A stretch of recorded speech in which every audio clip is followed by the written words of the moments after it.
Hey, Eric. Hey, John. How are you this evening? This fine evening?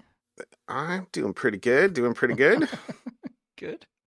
Yeah, no complaints. That's I good. uh I have a garden that has most of its weeds out of it, which is awesome. That's good. Although if you step 1 foot out of the garden, the weeds are like 4 feet tall. But within the garden, Okay. so Okay. it's pretty good. Pretty good. The only thing that is actually harvestable so far is I've eaten lettuce and eaten peas, which are great. I don't think I'm going to get any other. I'm trying to think if I planted other vegetables, some herbs, basil, oregano, Yeah. carrots, but I got like 4 carrots. Um, but the peas are awesome, and then there's tons of flowers. So Okay. give it another month, and the flowers will just be gangbusters. But anyway, but it's good. The summer is. It's hard to believe it's already almost the middle of July. Yeah. It's Summer's going fast. How are the bees doing? The bees are doing good. I have 6 good hives, and I still don't know about the seventh. When do you find So, out? Another week? well, I gave them another frame of eggs on Sunday, Uh, and so I got to give them another 2.5 weeks. So, okay. yeah. So we'll see. We'll see. Still a little bit up in the air for that. Okay. But hey, one of them seems like it's making me honey. But we're past the blackberry season now, so I don't know if I'm going to get any honey this year. We'll see. Okay. Which doesn't really surprise me, given the fact that I only came out of you know winter with one colony, and Right. it did not do well. Mm. Growing in the spring. So, yeah, there's always next year. Okay. Yeah, but we'll see. But there are lots of bees there. That's a good thing. Always a good thing. Fingers crossed. Fingers crossed. Mm-hmm. So anyway, how about you? Do you have a good weekend? Yeah, I just have a random smattering of things. It's Yeah, Eric's last week roulette. So I Eric's think Saturday. potpourri. Yeah, Eric's potpourri. We went hiking on the Trail of Ten Falls down in Silver Falls State Park. I have still never hiked down there. Oh, well, see, now you have a task.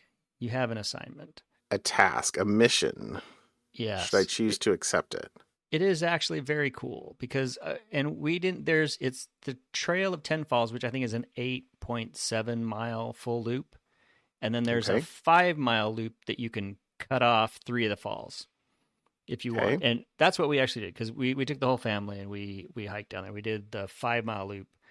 And surprisingly, at this point in the summer, the falls were not as impressive as they are at other times of the year. I guess not I, surprisingly. I, okay. I was gonna say surprisingly. Yeah, no, not surprisingly. But it was still really cool because there's several that you actually walk behind and do the dad mm, joke, the Disney dad joke, the eighth wonder of the world, the backside of water, that uh-huh. joke. There's a couple falls you do that. There's some kind of caves that you kind of can go in between. It's just a fun, nice hike. Not too bad. The elevation gain is, I think 700 or 800 feet up and down. So there's a chunk of the trail which is actual stairs.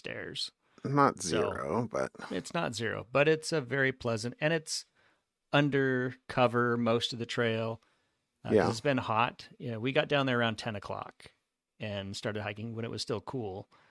But by I think about noon when we were finishing up, 12:30 when we were finishing, the sun was out and it was starting to get Yeah. warm.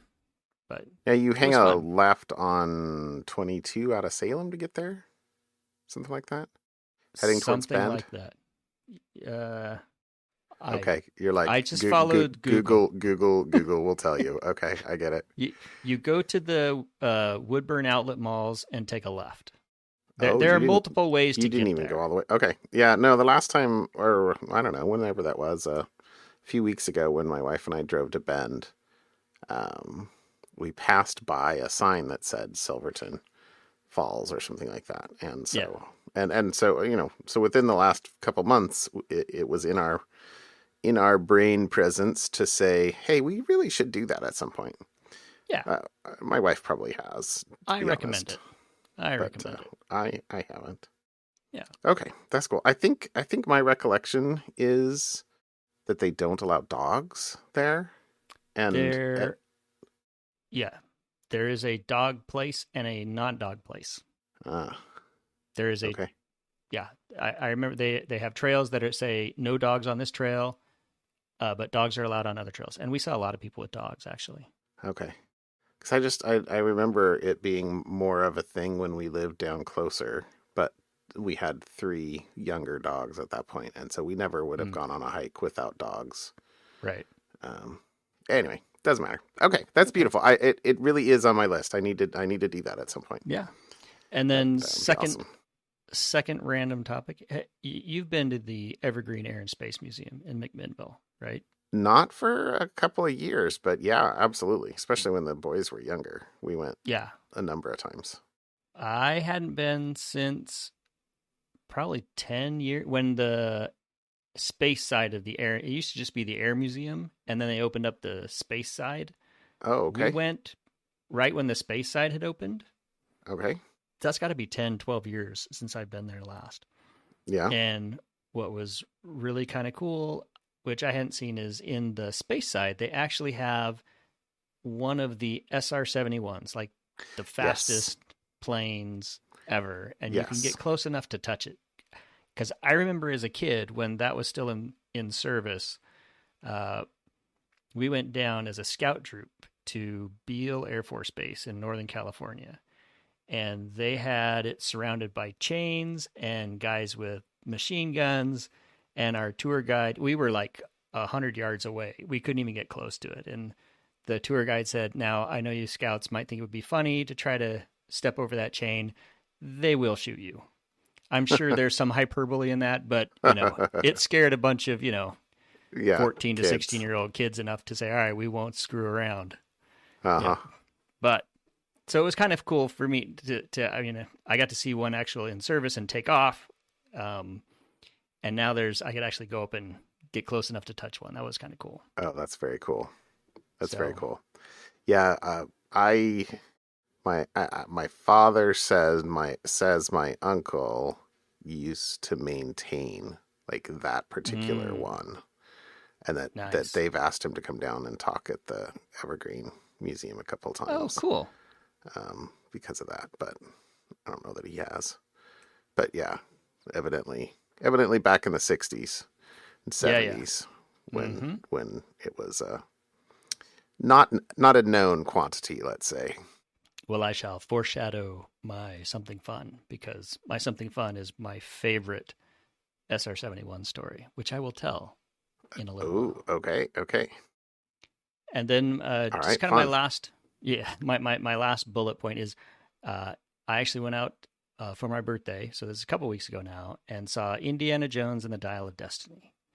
And I give it a Oh, okay, thumbs okay. up. It was Oh, a great really? way to end the thing. To be fair, it was better than the last one and better than I the second one. I think think I would Crystal rate, Skull was yeah, got that it one got pretty was, bad reviews. I think I saw it, but I don't remember it. So yeah, maybe that says something.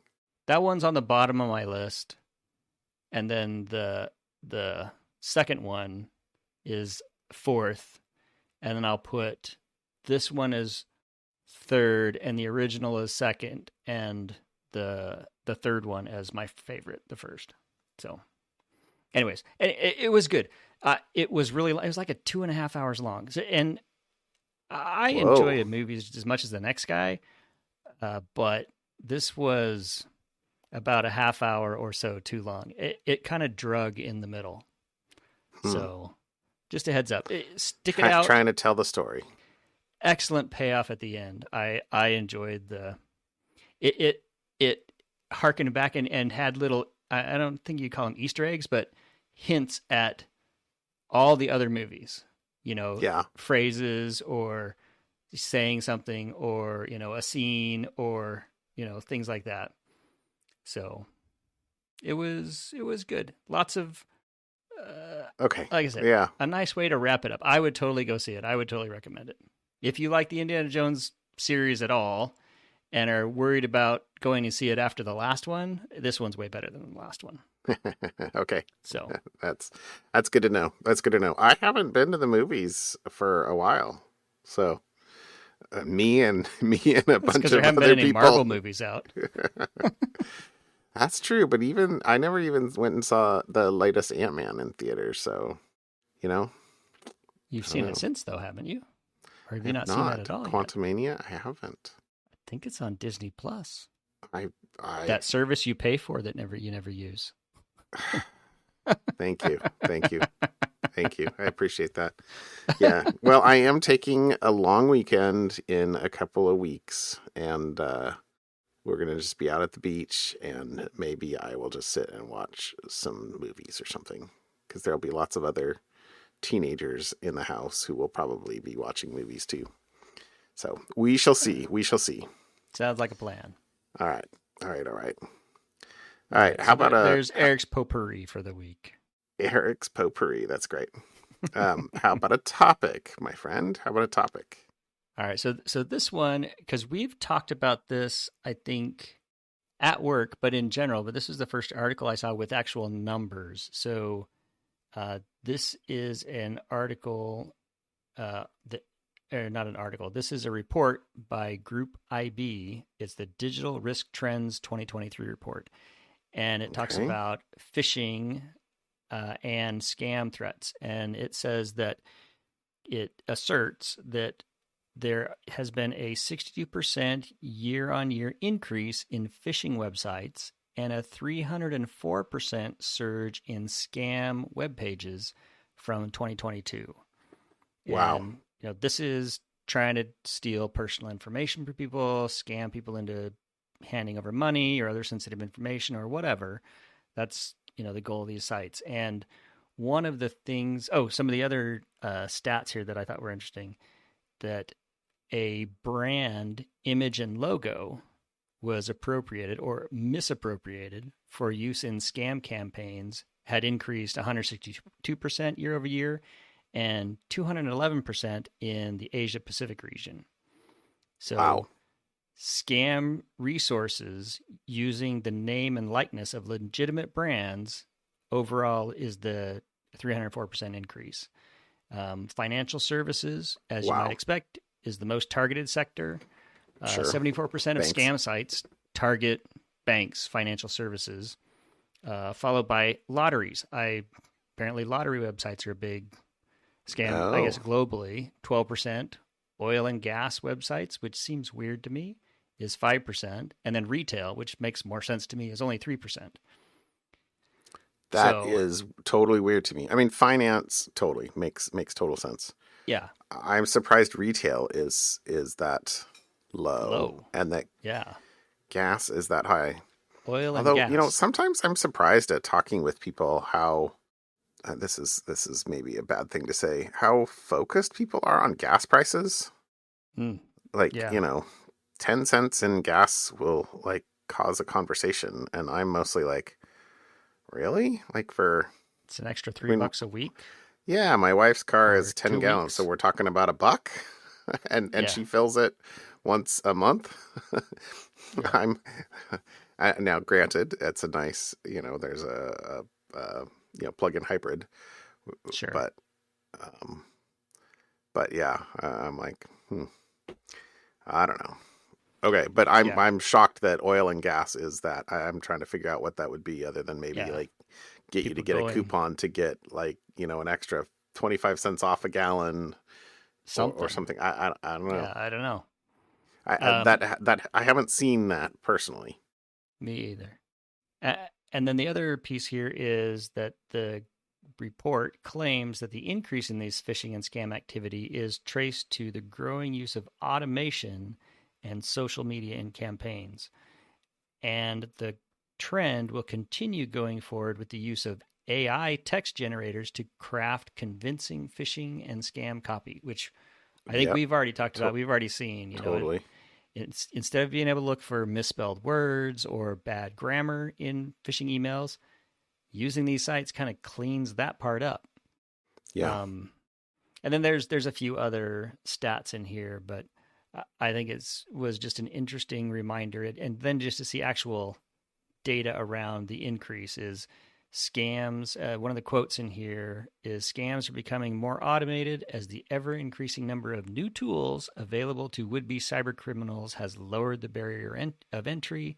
We expect to see AI also playing a greater role in scams in the future. So watch out if it's too good to Yeah. be true, or apparently if it's in the oil and gas, if you're headed to the local Chevron website for some reason, it might be a scam.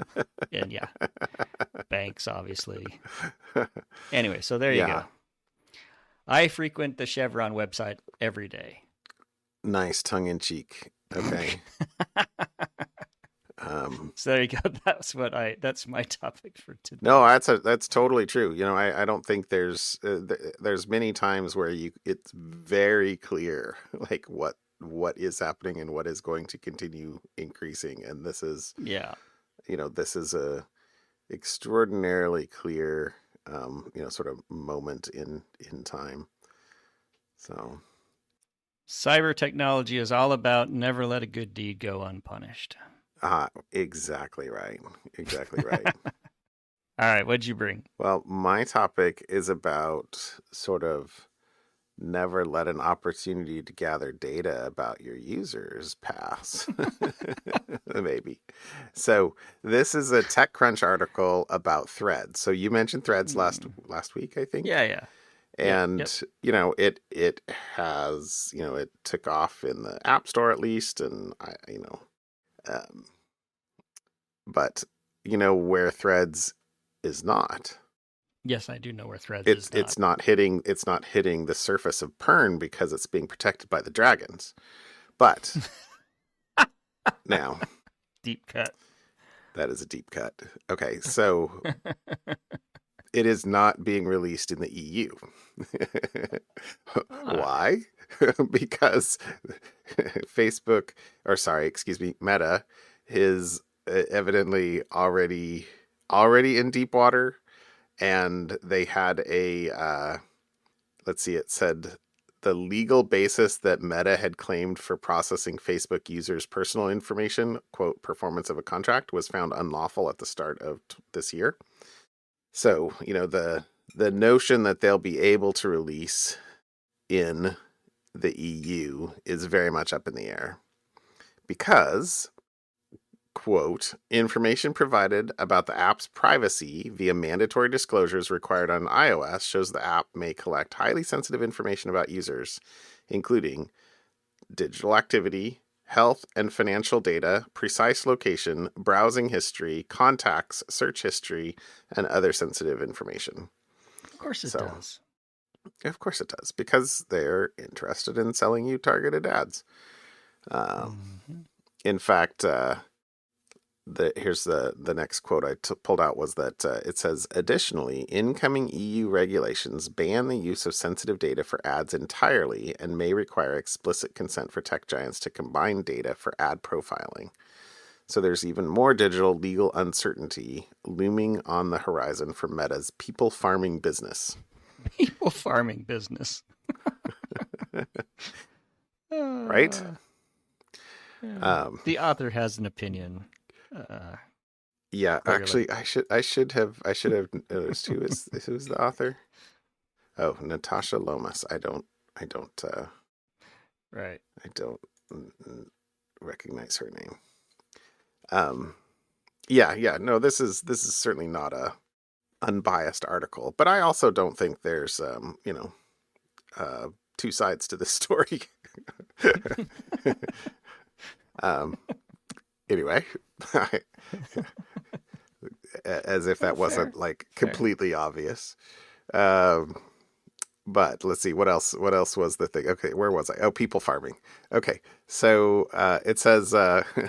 Plus, as if that wasn't enough, Meta was recently hit with an order to stop sending the EU users data to the US for processing and fined almost 1.3 billion for breaching the GDPR's requirements on data exports. Now, that data is specific to Facebook, but in principle, it should apply to other, Meta services, including Instagram. Although it's interesting that they're totally pitching Threads as Instagram for text. Yep. You know, there's nowhere. There was another paragraph in here. I didn't pull it up, but evidently there's nowhere in the app talks about Facebook at all. It's all Instagrammy. Yep. The author of the app is, Instagram Inc. or something like that. Um, so it's very, very interesting. Hmm. I mean, but they are trying to brand away from Facebook in the first place, which is kind of Right. also, I don't know, A thing boggling. you do when something, gets gets exposure you don't want it to have. Perhaps. So ironically, evidently the Threads is launching in the UK tomorrow, I guess. Well, tomorrow as we record this, Thursday. I'm not sure when I'll wind up posting this, but which is ironic Cause because the Brexit. UK. Well, yeah, Yeah. because Brexit, so it's not actually in the EU, but Hmm. the EU's data protection law. And they had a bunch of data in the article about this. And again, I didn't pull it out because, it'd be too long. But evidently, the Britain's data protection law was based off of the uh, GDPR, but Right. the agency, and I don't remember the initials they had for the agency tasked with enforcing it, is evidently toothless and hasn't been Oh, doing anything. And nice. the Britain evidently has a bunch of bills up for passage that will weaken protections instead of strengthen. So the EU has a bunch of additional um, restrictions coming online. Right. The Britain is weakening them. The US doesn't have any. So there's a there's a mama bear, baby bear, daddy bear there, and I guess depending on your perspective, you can decide which one's the baby bear and which one's the daddy bear. Right. But anyway, the gist of this article, and here's a direct quote: "One thing is clear: Threads won't be doing any running in the EU yet, and possibly never. At least not unless Meta radically reforms its approach to user choice over tracking." Right. Which that would be a cold day Yeah. somewhere, I think, but maybe might happen. We never Climate want to. change. Never. that's thawing. anyway, Mm, anyway, yeah. there you go. That's the story I brought today. Alrighty. All right, what's your something fun? And I'm super curious about your SR-71 story. My SR-71 Blackbird story. It's so there is a website called the SR71blackbird.com, and they just have a bunch of stories. Kind of like Oh, folklore.org. this is like yeah. That's what Yeah, I was gonna has a say. bunch of I've read a Apple bunch of stories. those Mac ones. Yeah, yeah. So this is one. So this is a Major Brian Scholl, and I just have to read the whole thing. So bear with me because I this is just my favorite story ever. So, but a little background: both my grandparents were in the Air Force, and when I was a little kid, my grandpa, one of my grandpas, um, was a mechanic for aircraft, and the other was a pilot. He flew bombers in the Okay. war, in World War II, and so he would take me to the Air Force Base. We get to go up in the tower because he was retired. I don't remember his rank.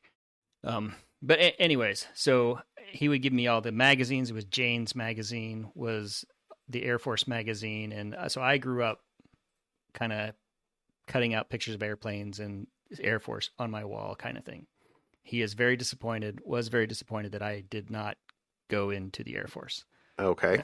Kind of. Anyways, so but So that's the a little backstory on why I like the plane so much. But this is the SR-71 Blackbird speed check story. Major Brian Scholl, U.S. Air Force retired, says, there were a lot of things we couldn't do in an SR-71, but we were the fastest guys on the block and loved reminding our fellow aviators of this fact. People often asked us if because of this fact it was fun to fly the jet. Fun would not be the first word I would use to describe flying this plane. Intense, maybe, even cerebral.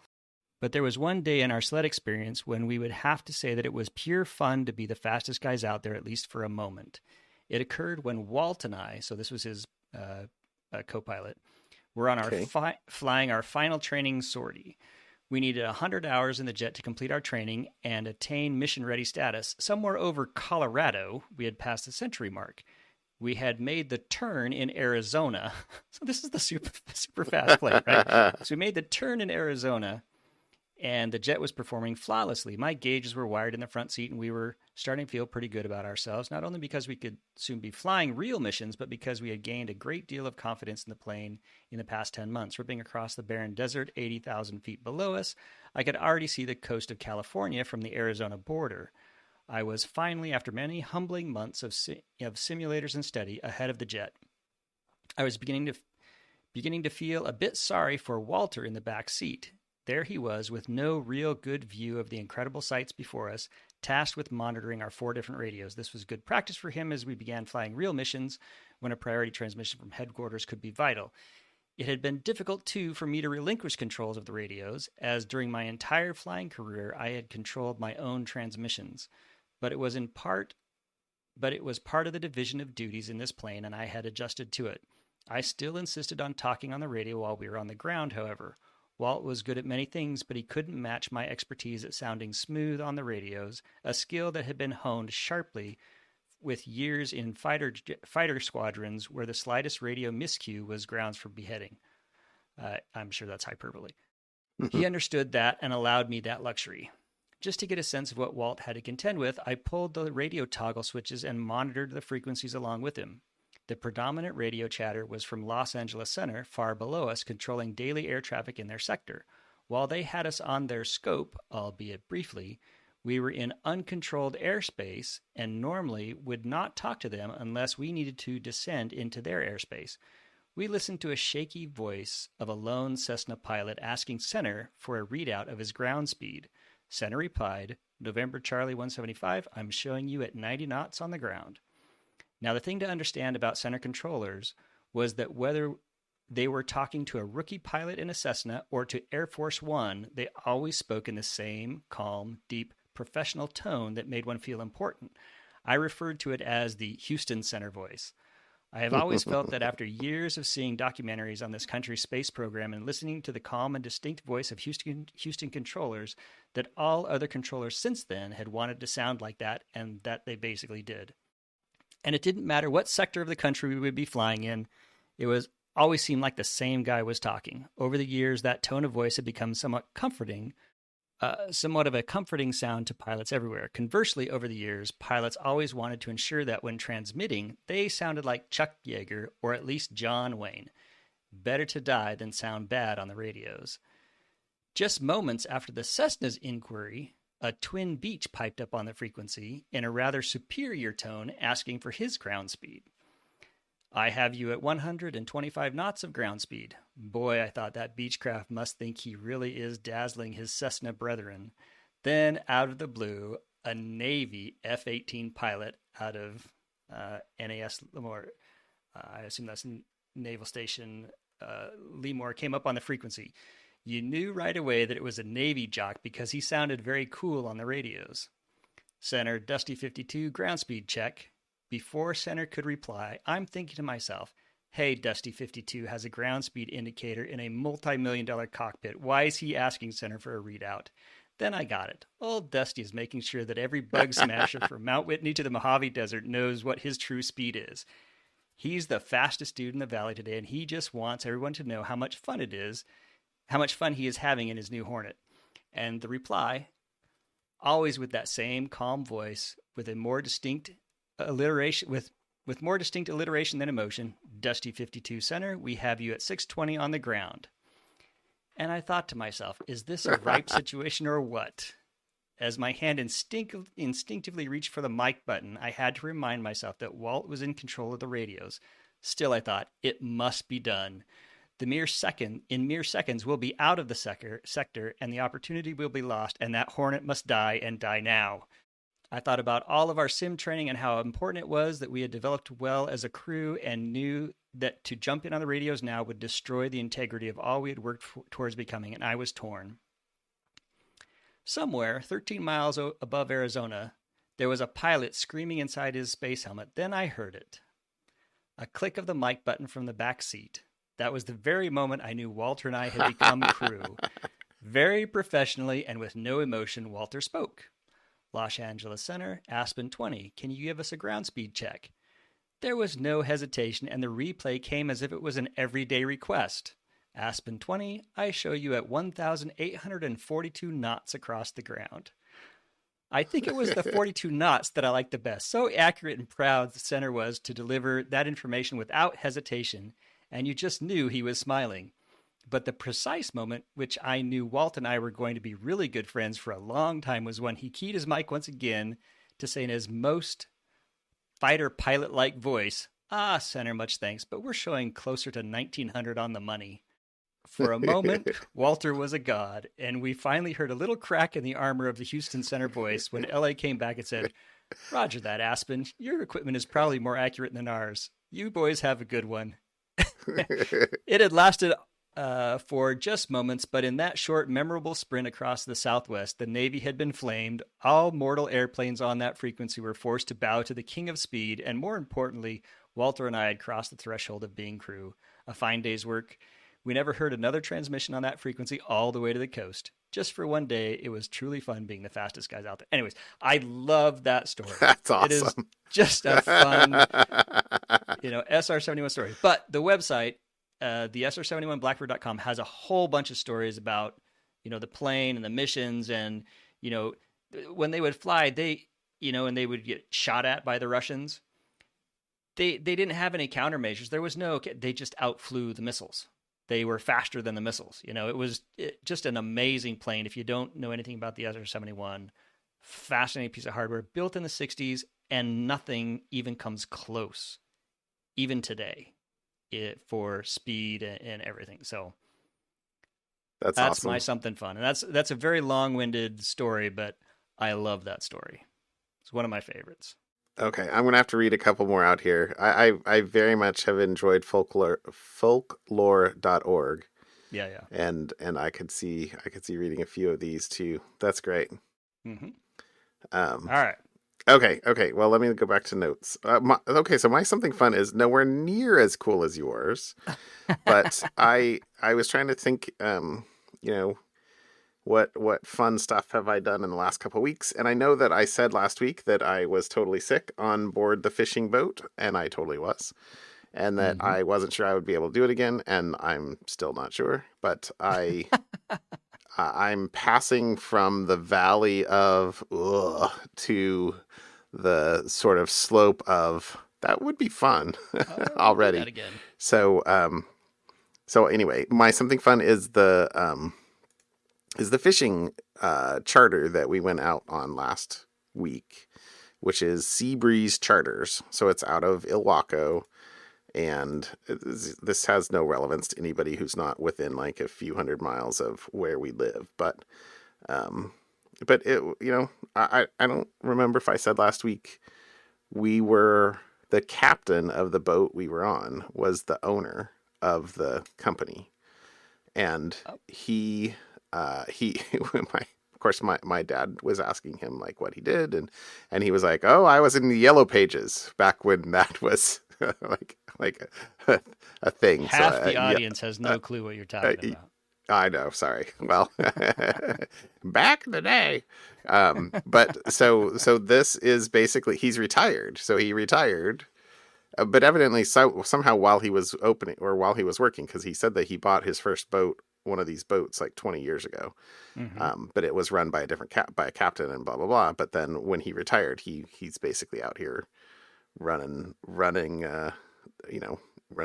being captain on one of the charters, or the boats. I mean, they had at least 3 that went out the same day as us. And I think they have, at least based on the pictures here, they have to have at least 4 boats, because there's a picture that has 3 of them that are not the one we were on. So 3 plus 1 is 4. Your math is still good. My math, I'm like a math master.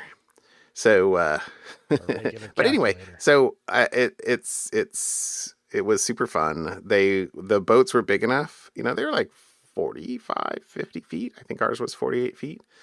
Okay. There was 12 people fishing off of it, which is a lot. But anyway, it was a real fun. I really want to go either halibut fishing or bottom fishing or tuna fishing. I think I really want to do a tuna charter. But anyway, that's my something fun. I think that this was cool. I don't think I've said this out loud to many people, maybe to my brother, but like every time I go fishing, I spend the next week kind of looking at boats on Craigslist. Yeah. And then before I'm like, okay, good. It passed. Like, I'm well aware that, the statement that a boat is a hole in the water you pour money into. But a house is, but on land. Yeah, that's true. That's true. But, my wife being a horse person, the joke with horse people is always, how do you make a small fortune in horses? And it's start with a large fortune. And yeah. So, but anyway, that's my something fun. It was a blast. Cool. I really do enjoy going out fishing or going out on the water, and even when the waves were pretty big, but yeah, it was fun. Well, fun. All right, there you go. John. All right, my friend. Night. You too. I will talk to you later. I will talk to you later. All right, bye.